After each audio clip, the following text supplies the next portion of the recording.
It was a typical suburban morning when the Johnson family was about to start an adventure that everyone in the family had been eagerly waiting for. Jack and Laura Johnson, a couple in their early 30s, had a daughter, Emily, who was just 8 years old. Emily was a curious, energetic child who loved to explore, ask questions, and laugh with her parents. Jack, the father, was a man with a contagious smile who worked as an engineer, and Laura, the mother, was a school teacher.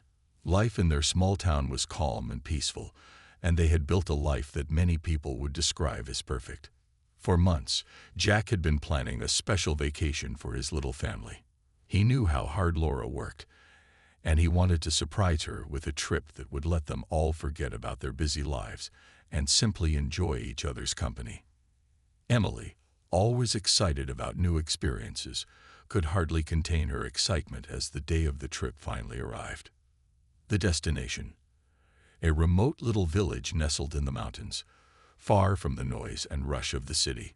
Jack had heard about the place from a colleague at work and was immediately drawn to the idea. It wasn't a typical tourist spot. There were no big hotels or crowded streets, just quiet paths, beautiful nature, and a chance to disconnect from the world. The kind of place where the family could walk through forests, sit by a peaceful lake, and forget about everything else for a while. It seemed perfect. They packed their bags with care, making sure to bring everything they'd need for the week. Laura picked out Emily's favorite books, and Jack made sure to pack their hiking boots. They joked about who would spot the first deer in the woods or who could catch the biggest fish. There was laughter as they all piled into the car, eager for the adventure ahead. It felt like the beginning of something special. As they drove out of town, they left behind the familiar houses, shops, and busy streets. They passed by open fields and winding roads, all the while making plans for the days ahead. Jack talked about the trails they would hike, and Emily daydreamed about the wild animals she might see. Laura, always the practical one, reminded everyone to keep their phones charged in case they needed them. It was a lighthearted, easy journey. There was no sense of anything being out of the ordinary. When they finally arrived at their destination, the sight that greeted them was breathtaking. The little village was exactly as Jack had imagined: quiet, charming, and surrounded by thick green trees and rolling hills. The air was crisp, and everything seemed to slow down. The family checked into a cozy cabin with a view of the mountains, and they were excited to explore the area. Jack and Laura smiled at each other, their eyes sparkling with the excitement of starting this new chapter of their vacation. That evening, after unpacking, they took a walk through the village, admiring the beauty of the place. Emily ran ahead, her laughter echoing through the crisp air. Jack and Laura held hands, chatting about their plans for the next few days. It was the kind of evening that made them feel like they were in a dream where nothing could go wrong, and everything felt perfect. They ended the day with a warm dinner inside their cabin, Emily telling stories about her school friends, and Jack planning their hike for the next morning. It was a simple evening, full of happiness and contentment, and no one had any idea that their peaceful getaway was about to take an unexpected turn, one that would change their lives forever. The next morning, the sun rose early over the quiet village. Birds chirped outside the cabin window, and the fresh mountain air filled the room. Emily was the first one awake, her excitement for the day bubbling over. She quickly jumped out of bed and ran to her parents' room, eager to get started on the adventure she had been dreaming about. Jack and Laura, though still sleepy, couldn't help but smile at their daughter's enthusiasm. After a quick breakfast, they packed a light bag with water, snacks, and some extra clothes for the hike ahead. Jack had mapped out a trail that would take them deep into the forest, through towering trees, and to a small lake where they could rest and have a picnic. Emily was already asking questions about the animals they might spot and whether they would see any bears or deer. Jack reassured her, explaining that they'd need to be quiet and respectful of nature, and hopefully they'd be able to spot some wildlife. The three of them set out, walking along the path that wound through the village and into the woods. The air was cool and crisp, and the peaceful surroundings made everything feel like it was frozen in time. Laura kept looking around, taking in the beauty of the trees, the mountains, and the clear blue sky above.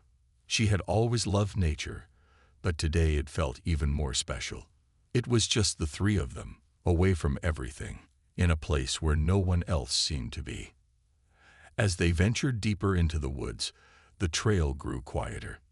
The sounds of the village slowly faded away, replaced by the rustling of leaves and the occasional distant sound of a bird. Emily asked about the different types of trees they passed, and Jack, always the knowledgeable one, explained what each one was. It was a learning experience for her, and she loved every minute of it. They reached the lake by midday. The water was still and clear, reflecting the surrounding trees and mountains like a giant mirror. Jack and Laura spread out a blanket, and they sat down for a peaceful lunch by the shore. Emily ran around the edge of the lake, her laughter echoing in the stillness. It felt like they had the whole world to themselves in this quiet corner of nature. But as the afternoon passed, something began to feel off. At first, it was just a small feeling, barely noticeable, but it grew slowly. Jack, who had been the one to lead them on the trail, stopped for a moment and looked around. It was strange. There was no sign of any other hikers, no sounds of animals, not even the usual rustling of leaves. The forest seemed unnaturally quiet, but he shrugged it off, thinking that it was just the remoteness of the area. He reassured his family that everything was fine. After lunch, they decided to continue along the trail, heading toward a nearby hill where they could see even more of the village and the surrounding landscape. But as they started walking, something felt different. It wasn't like before. There was a sense of unease, as if the forest had suddenly turned against them, though they couldn't quite explain why. Emily noticed that they weren't seeing anyone else on the trail, and she asked why. Jack smiled and told her that it was because the trail wasn't a popular one. It was quieter, more peaceful, which was what they had wanted. But Emily wasn't entirely convinced. She kept looking over her shoulder, as though something, or someone, was following them. As they continued walking, Jack kept feeling the weight of the silence growing around them. The usual sounds of nature had vanished, replaced by an eerie stillness. He quickened his pace, trying to ignore the feeling of discomfort creeping in. Laura, too, had noticed it by now. She wasn't sure what it was, but she felt a little uneasy. Despite their best efforts to stay upbeat, the air seemed to grow heavier with each step they took. They were now far from the lake and from the village, deep into the woods. Jack led the way, but even he was starting to feel that something wasn't quite right. The peaceful vacation they had imagined now felt more like a quiet nightmare, one that had yet to fully reveal itself. As they continued along the trail, the silence around them grew even more unsettling. The woods, which had seemed so peaceful at first, now felt almost suffocating. Jack tried to shake off the unease, focusing on the beautiful scenery that surrounded them, but his mind kept drifting back to the strange stillness. He could hear his own footsteps, and that was about it. Emily, sensing the change in the air, walked a little closer to her father, her usual energy dampened by the odd tension that seemed to hang in the air. She asked, "Daddy, why is it so quiet today?" Jack forced a smile and ruffled her hair. "It's just the way the forest is sometimes. Maybe the animals are all taking a nap." But even as he said it, he felt a knot in his stomach. There was something off about this place, and it was becoming harder to ignore. Laura walked beside them, keeping quiet but glancing around as if she too could feel the change. She loved nature, but today, something about the woods didn't sit right with her. The path they were following had become narrower, the trees growing denser and taller, their thick branches blocking out the sun. Even though it was still afternoon, it felt like twilight in this part of the forest. She glanced at Jack, but he kept his eyes focused ahead, trying to stay calm for Emily's sake. The trail they were following seemed to wend endlessly. They had passed several small markers along the way, but they were growing increasingly far apart, as though the path was leading them deeper into a forgotten corner of the forest. Jack had been so sure of the route, but now he was starting to wonder if he had misjudged it. He tried to reassure Laura, but his words felt hollow even to himself. As they continued walking, the trees seemed to close in around them, and soon they couldn't see much of the sky anymore. Emily's steps slowed. She began to lag behind, and Jack noticed she was looking over her shoulder more often now. Her usual curiosity was replaced by something else, something that made Jack's chest tighten with worry. "Emily, what is it?" he asked gently. I feel like someone is watching us," Emily said, her voice quiet but full of fear. Her eyes darted to the thick trees around them, and Jack couldn't help but glance nervously at the shadows. For a moment, he considered turning back, but the path was so winding, and they were already so far in. He knew they would have to push on. "Don't worry, honey," Jack said, his voice firmer than he felt. "We're just going a little further to see the view from the top. Everything is fine." But as they continued, the feeling only grew. Laura caught Jack's eye, her expression matching his own uncertainty. Something wasn't right. They had been walking for what felt like hours, and the destination seemed nowhere in sight.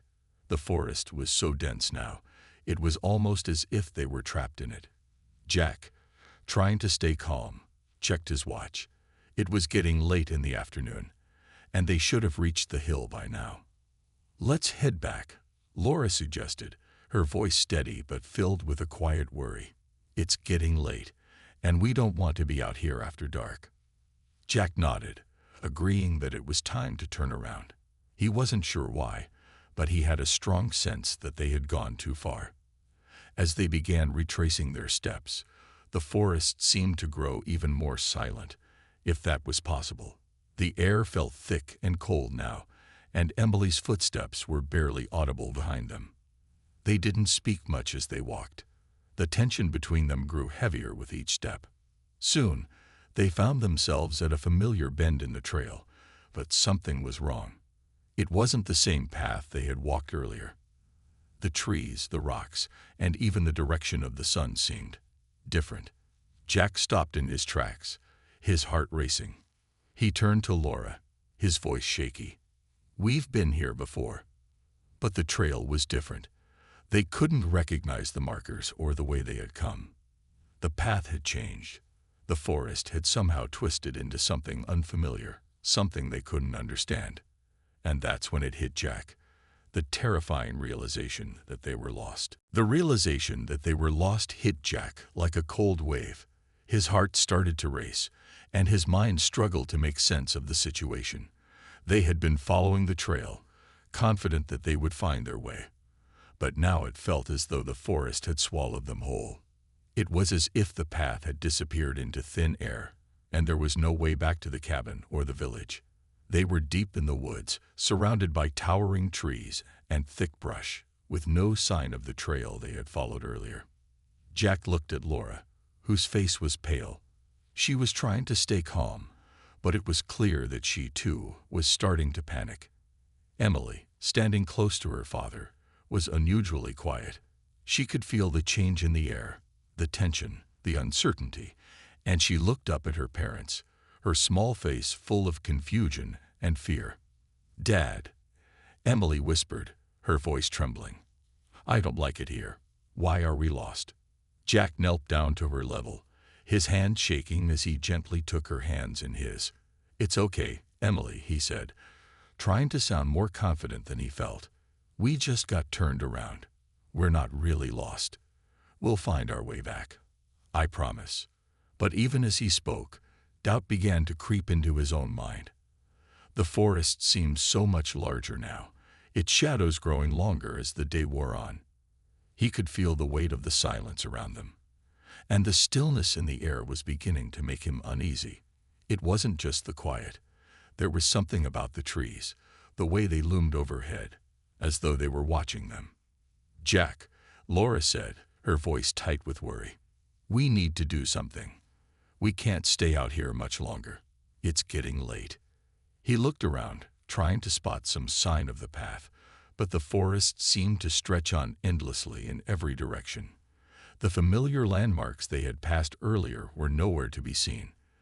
There was only a sea of trees, all of them blending together in the dimming light. "We should try to retrace our steps," Jack said, his voice more to reassure himself than anyone else. He turned back the way they had come, hoping that if they kept moving, they might eventually find the trail again. But as they walked, Jack noticed something unsettling. The trees didn't look the same. Some of the branches seemed to have shifted positions, and the ground beneath their feet felt unfamiliar. It was as if the forest itself had changed while they weren't looking. Jack stopped and turned around to check if they were still on the right path, but everything seemed to blur together, like a puzzle with missing pieces. "We're not getting anywhere," Jack muttered under his breath. Laura, clearly starting to panic now, took a deep breath and said, "Jack, I don't think we're on the right trail. Something is wrong. We need help." Emily, who had been walking silently beside them, stopped and pointed toward a shadow in the distance.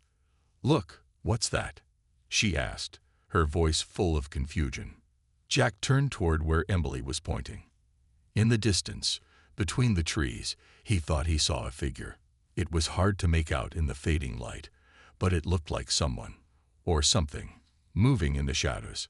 "Stay close," Jack ordered, his voice low and filled with concern. He didn't want to alarm Emily, but the appearance of the figure made him uneasy. He tried to calm himself, telling himself that it was probably just an animal or another hiker, but his gut told him it wasn't. As they moved closer, the figure remained still, like it was waiting for them. Jack's heart pounded in his chest, and he quickened his pace, pulling Laura and Emily with him. The figure didn't move. It just stood there, hidden in the trees, as if it had been watching them all along. "Jack, what do we do?" Laura whispered urgently. Jack's mind raced. They had no cell service, no way of contacting anyone. The sun was setting, and they were still deep in the woods. They had no choice but to approach the figure, hoping it was someone who could help them. But as they got closer, the air seemed to grow colder, and the silence grew even more suffocating. And then, just as they were about to step closer to the figure, it suddenly disappeared, vanishing into the shadows as if it had never been there at all. Jack froze, his breath catching in his throat. "Did you see that?" he asked, turning to Laura and Emily. Both of them nodded, their faces pale with fear. "Something is wrong," Jack whispered, his voice shaking. The forest had turned from a peaceful escape to a dark, unwelcoming place. The figure, whatever it was, had vanished, leaving them alone again in the growing darkness. With nightfall approaching and no clear direction, they were now truly lost. The forest was growing darker by the minute. The shadows stretched longer, and the air had become chillier, making it harder to keep calm. Jack's mind raced as he tried to make sense of what had just happened. The figure, they had seen it clearly, right, but it had disappeared without a trace, like it was never there. His heart was pounding in his chest, and every crack of a twig or rustle in the trees made him jump. "Maybe we should shout for help," Laura suggested, her voice low but filled with anxiety. She looked around nervously, as if expecting something to emerge from the darkness. Jack shook his head. "No, that might just attract more attention than we want." The words came out more sharply than he intended. He didn't mean to sound harsh, but the truth was, he was scared. He wanted to keep Emily safe, and shouting for help seemed like it might make things worse. "Let's just keep walking. We'll find the trail soon," Jack said, trying to convince both his wife and himself. He couldn't shake the feeling that something was off, but there was no turning back now. They needed to find their way out of the woods before it got any later. They began walking again, but this time it was different. The trees around them felt more imposing, the branches creaking as if they were whispering secrets they couldn't understand. The trail was still nowhere to be found, and the path ahead seemed to twist in ways that felt unnatural. With each step, the silence grew heavier, and Jack couldn't shake the feeling that the forest itself was closing in on them. Emily walked beside her father, clutching his hand tightly. She was trying to be brave, but the fear was written all over her face. Jack could feel her trembling. He squeezed her hand, offering a small smile, though it did little to comfort her. "We're okay," he whispered. "We'll get out of here soon." But the longer they walked, the less sure Jack was of his words. The woods felt endless, like they were walking in circles. No matter which direction they turned, the same trees and rocks seemed to appear again and again. He checked his watch. It was getting late. The sky was turning from a deep blue to an almost inky black, and the distant stars were beginning to shine. Suddenly, Emily tugged on Jack's sleeve, her face pale and wide-eyed. "Daddy, do you hear that?" Jack paused, his heart racing. He listened, but the woods were eerily quiet again. There was no wind, no rustling leaves, just the deep silence of the forest. "I don't hear anything, sweetheart," he said, his voice unsteady. Emily shook her head. "I hear footsteps," she whispered, "like someone's following us." A cold chill ran down Jack's spine. He turned around, scanning the dark woods behind them. There was no one there. The path was empty. The only sound was the steady beat of his own heart and the distant rustling of leaves. "Maybe it's just an animal," Laura said, trying to sound reassuring. But Jack wasn't sure.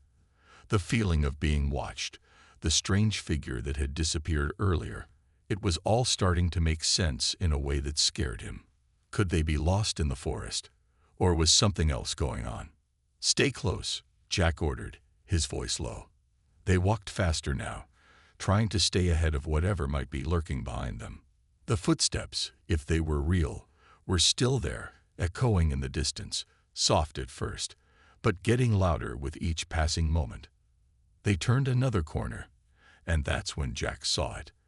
A small cabin stood in the clearing ahead. It was old, its wooden walls weathered by time, with a faint light flickering from inside the window. Jack's heart leaped with a mix of relief and wariness. A cabin. Finally, something that looked like it could offer help. "Look," Jack said, pointing toward the cabin. "Maybe someone's there. We can ask for directions, or they can help us find the trail again." Without waiting for a response, he quickened his pace, pulling Laura and Emily along behind him. As they neared the cabin, Jack noticed the door was slightly ajar. The light inside flickered, casting eerie shadows across the cabin's porch. The closer they got, the more unsettling it felt. "Is anyone there?" Jack called out, his voice carrying into the night. There was no answer, just the wind rustling through the trees. Jack hesitated. It felt wrong to go inside without knowing who or what was there, but the footsteps were still coming, getting closer, and he had no other choice. They needed help. "Let's go in," he said, pushing the door open slowly. The hinges creaked as they stepped inside, the air cool and musty, as if the cabin had been abandoned for years. But as they crossed the threshold, something strange happened. The door slammed shut behind them with a loud bang, and the light inside flickered again, plunging them into darkness. The door slammed shut behind them with a loud, echoing thud that made Emily jump.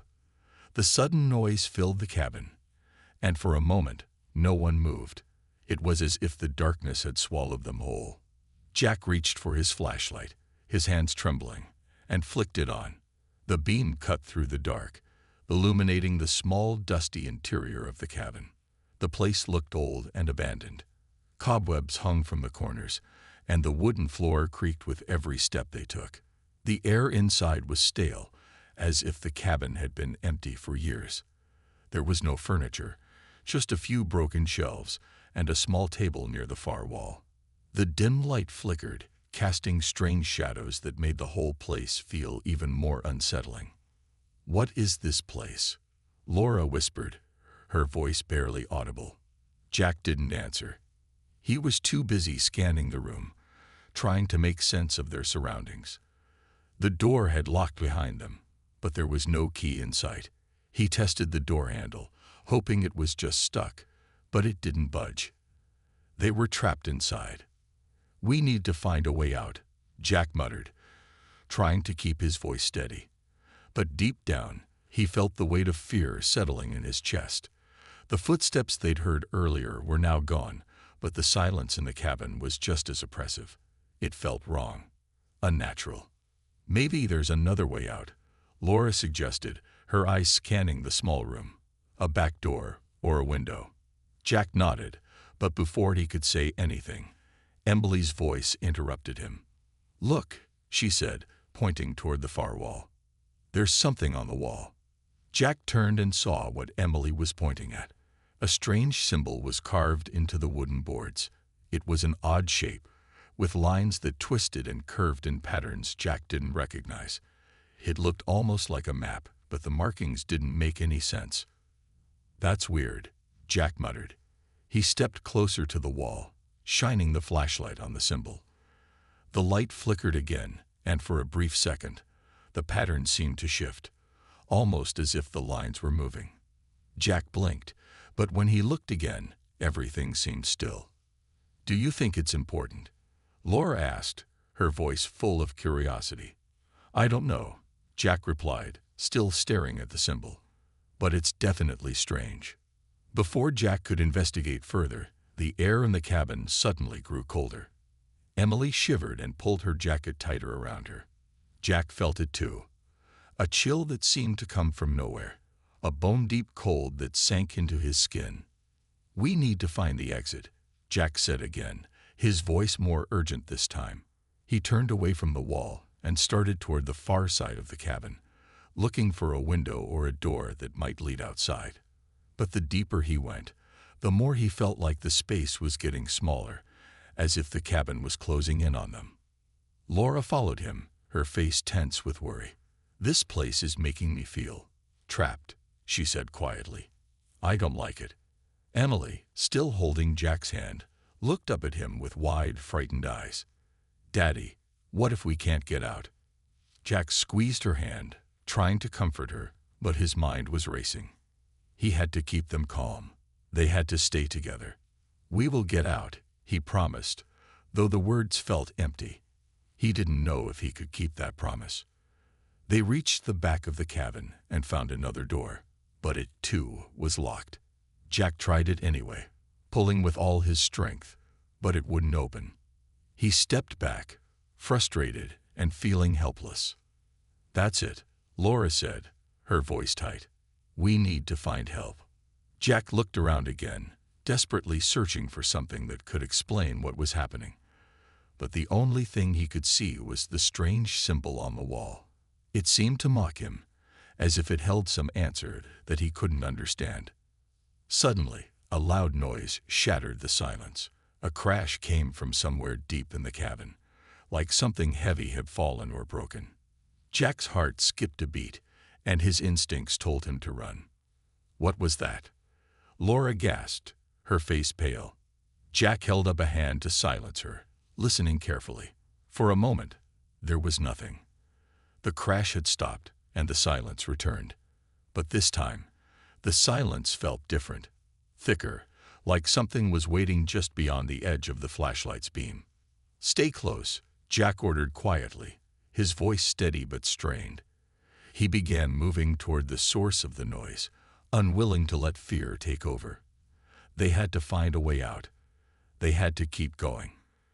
But as they took their first steps forward, the faint sound of footsteps echoed once more, soft, slow, and just behind them. The footsteps were getting closer. Jack's heart was pounding in his chest as he turned to look around, searching for the source of the sound. But the cabin was still empty, the flashlight beams sweeping over the walls, the floor, and the ceiling, but there was no one in sight. Yet the sound of slow, deliberate steps seemed to be right behind them. It was like they were being followed. "Dad, what's happening?" Emily's voice trembled, her small hand gripping his tightly. Jack could feel her fear, and it made his own pulse race faster. "Stay close," Jack whispered, trying to stay calm. His eyes darted around the room, looking for any sign of movement, any clue that could explain the footsteps. But the cabin remained still, almost too still. It felt like the air had thickened, pressing in on them from all sides. Laura, who had been standing near the back of the cabin, called out in a low voice, "Jack, I think I found something." He rushed over to her, trying not to look behind him. The footsteps had stopped, but Jack couldn't shake the feeling that they were still being watched. Laura was standing in front of a narrow door that Jack hadn't noticed before. It was hidden behind a shelf, almost as though it had been deliberately concealed. "What do you think is in there?" Laura asked, her voice full of concern. "I don't know," Jack replied, his mind racing. "But it might be another way out. We have to check." He reached for the door handle, his fingers feeling cold as they wrapped around it. The door was surprisingly light as it creaked open, revealing a narrow staircase that led down into the dark. The air coming from the stairs was damp and musty, like it hadn't been disturbed in years. Emily stepped closer to Jack, her eyes wide with uncertainty. "Do we have to go down there?" Jack hesitated for a moment. The stairs looked old, and there was no telling what they might find at the bottom. But they couldn't stay trapped in the cabin, not with the strange feeling that something was watching them, following them. They needed to take the chance. "We have to," Jack said, trying to sound confident. "We'll go down together, and we'll be careful." With a deep breath, he led the way, slowly descending the stairs. The flashlight illuminated the steps, showing the way down, but the air felt even colder the further they went. Jack could feel the hairs on the back of his neck standing up. It was like something was waiting in the darkness below them, just out of reach. As they reached the bottom, the flashlight revealed a small stone room. The walls were damp, and the floor was covered in dirt and debris. There was an old wooden chest in the corner, but that wasn't what caught Jack's attention. What drew his eyes was the strange, carved symbols on the walls, similar to the one he had seen earlier. The same twisted shapes and patterns that seemed to move when he looked at them. "What is this?" Laura asked, stepping closer to the symbols. Her voice was soft, as if she was afraid of disturbing something. "It looks ancient." "I don't know," Jack muttered, his throat dry. He reached out and touched one of the symbols, feeling the rough texture of the wood beneath his fingers. But as soon as he made contact, a low rumbling sound filled the air, and the ground beneath them seemed to shake. Jack jumped back, his heart leaping in his chest. "What was that?" he asked, his voice shaking. Emily clung to Jack's side, her eyes wide with fear. "It's coming from behind us," she whispered, her voice barely audible. Turning slowly, Jack saw something he hadn't noticed before. At the far end of the room, hidden in the shadows, was a large wooden door. It had a strange, glowing symbol on it, one that looked like it was pulsing, as if alive. The light from the flashlight flickered, casting strange shadows across the door, making it look like it was moving. "We have to get out of here," Laura said, her voice panicked. "I don't like this. I don't like any of this." Jack nodded, but deep down, he wasn't sure what to do. Every instinct told him to turn back, to run, but something about that door, that glowing symbol, kept him rooted to the spot. "What if it's the way out?" Jack said quietly, more to himself than anyone else. "What if we're meant to open it?" But as soon as the words left his mouth, the room seemed to darken even further. The air felt thick, almost suffocating, and the shadows seemed to grow, stretching toward them. The footsteps, soft but unmistakable, started again. This time, they were louder, closer, almost as if someone, or something, was waiting just beyond the door. Jack's heart was racing as he stepped closer to the glowing door. The eerie light pulsed, casting shadows on the walls and making the air feel heavier. Emily was gripping his hand tightly, her small fingers trembling with fear. Laura, too, seemed on edge, her eyes darting around the room as if she expected something to jump out at any moment. "We have to go through," Jack whispered, more to himself than to the others. He didn't know why, but something told him that this was their only chance to escape. They couldn't stay here any longer. The footsteps were getting louder, echoing through the small stone room. Whatever was following them wasn't far behind. He reached for the glowing door, feeling the cold wood beneath his fingertips. As soon as his hand made contact, the door creaked open, revealing a dark passage beyond. The air that rushed out was cold and damp, like the room had been sealed away for years. Jack hesitated for only a moment before stepping through. The passage was narrow and winding, with rough stone walls on either side. They moved quickly, trying to stay close together. The farther they went, the more oppressive the silence became. The footsteps were gone, but the strange feeling of being watched never left them. It was as if the walls themselves were alive, listening to their every movement. They continued down the passage, Jack's flashlight the only light in the dark, until they reached a large open space. It was a vast underground chamber, its ceiling so high it disappeared into the darkness above. Strange carvings covered the walls, the same twisted symbols they had seen earlier, but now they seemed to glow with an otherworldly energy. "This place, it's like nothing I've ever seen," Laura said, her voice filled with awe and fear. Jack didn't reply. His attention was drawn to something in the center of the room. A large stone pedestal stood there, and on it was a strange object. It looked like an old, weathered book, its cover adorned with more of the glowing symbols. Jack's instincts screamed at him to stay away, but he couldn't resist the pull. He had to know what it was. "Do you think we should touch it?" Emily asked, her voice barely above a whisper. Jack shook his head, unsure. He wasn't sure what they were dealing with, but everything about this place felt wrong. And yet the object on the pedestal seemed to beckon him. Before he could say anything, Laura spoke again. "Maybe it's the key to all of this. Maybe it can help us understand what's happening." Jack looked at her, then at the book.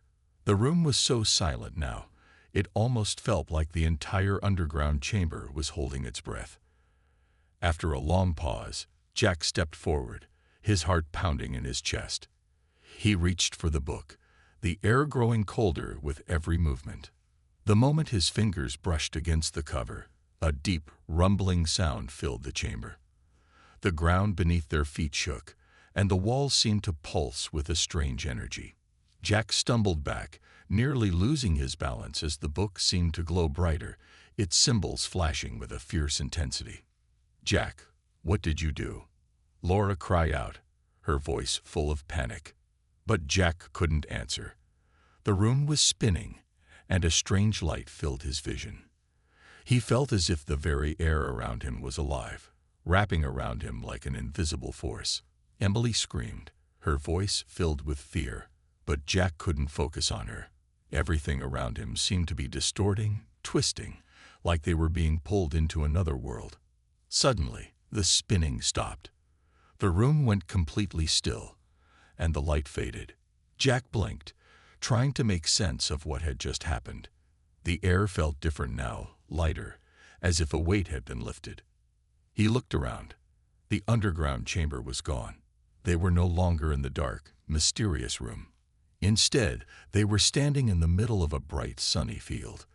The trees around them were green, and the sky was clear and blue, a stark contrast to the darkness they had just left behind. Where are we?" Laura gasped, looking around in confusion. Jack didn't have an answer. He could hardly believe his eyes. The forest, the cabin, the strange underground room, it was all gone. It was as if they had stepped into a completely different world. But as Jack looked down at the book in his hands, he realized that it hadn't disappeared. It was still there, the strange symbols glowing faintly on the cover. Whatever they had just experienced, whatever they had just unlocked, it was far from over. "We're not out of danger yet," Jack said quietly, holding the book tightly. "But I think we're closer to finding out the truth." As the family stood there in the sunlight, looking around at the peaceful scene before them, they knew